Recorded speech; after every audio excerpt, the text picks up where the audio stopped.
This is a video presentation from NRF Records, and we're in Malta today. Hello. Hi. Hello. Hi. And so, where are we? We are in St. John Street in Valletta. Valletta is the capital city of Malta. And this premises? Yes, it's NRF Records. We've been here for a while, since 1885. We started off as selling furniture in those days, and we have documentation that shows that in around the 1890s we switched to music and music equipment, etc. Okay. And so this is actually one of the world's oldest record shops? Yes, it is. In fact, we've been here 137 years. Yeah. And we never moved location. It was always the same entrance, the same place for the last 137 years. Yeah. And so how has business been during these 130 years? Okay. I wouldn't be able to tell you how it used to be 100 years ago, but we started producing the first Maltese songs in the late 1920s to be able to sell more gramophones, because we were the importers of HMV gramophones in those days and other gramophones. So the music that we used to sell here in the early 1900s were Italian-related music or songs or operas. So then my forefathers decided to start producing Maltese records to appeal to a wider section of people. It was very good in the 60s, 70s, very good in the 80s, 90s, then it started dropping. I believe the worst time was around 2010 to 2015. And then it started moving up again, and today it's actually quite good with the resurgence of vinyl. CDs are coming back as well, so at the moment it's a good time for record shops. So you actually see that vinyl is on the return? Yes, vinyl has been on the return, I would say, for the last 15 years. No, sorry, 10 years. And it's always increasing. And funny enough, after COVID, there was a very big...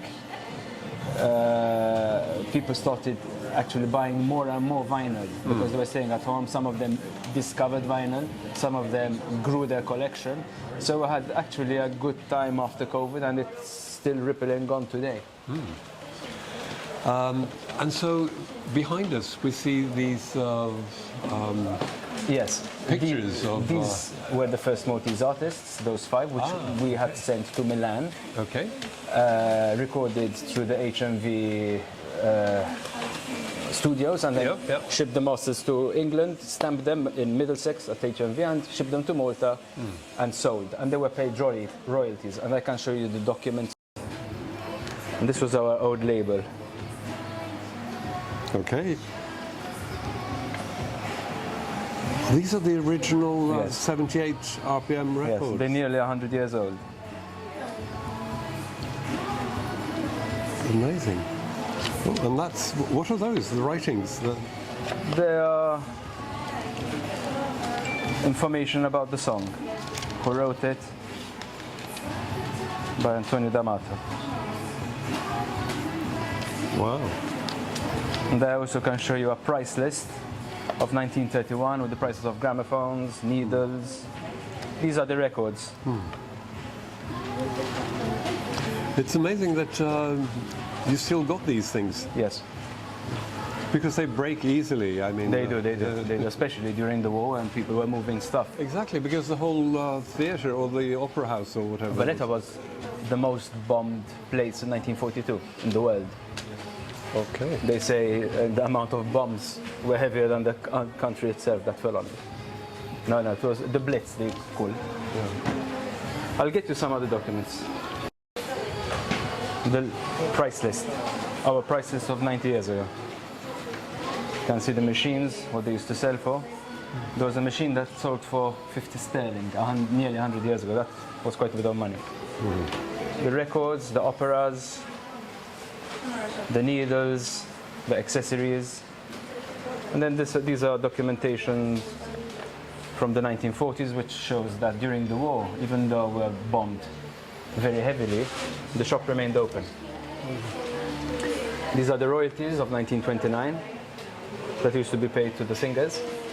And these are all old documents with different dates. And so how high were the royalties back then? I mean, now everyone's complaining about the low royalties on Spotify. Yes, And it used to be different because it was a higher percentage on the sales of records and less sales. Maybe today they make more money because there's bigger volumes, but in percentage of the actual units, I believe the royalties were much higher before. so the gramophone company later became EMI and Then it everything. Yeah. And there's a document that shows that during the war we were one of the only shops that remained open, and were asking the authorities to make pressure on other people to stay open. So Valletta would not be all closed, and by being open it lifted the spirits high of the people, like as normality as possible. Well, that's the cool thing about music, isn't it? That Yes. it unites people and Yes. it expresses emotions. It does, and it keeps you happy. And this, where we are, was a higher room, and this was a listening room. Oh, right. So you had your own listening space. Yes, where people could come, sit, and listen to music. Because obviously there aren't the technologies we have today. Because it changed a lot the Yes. way music shops operate. Before, people used to come, put records on listening points, Yeah. listen to the music, and buy it if they like it or they don't.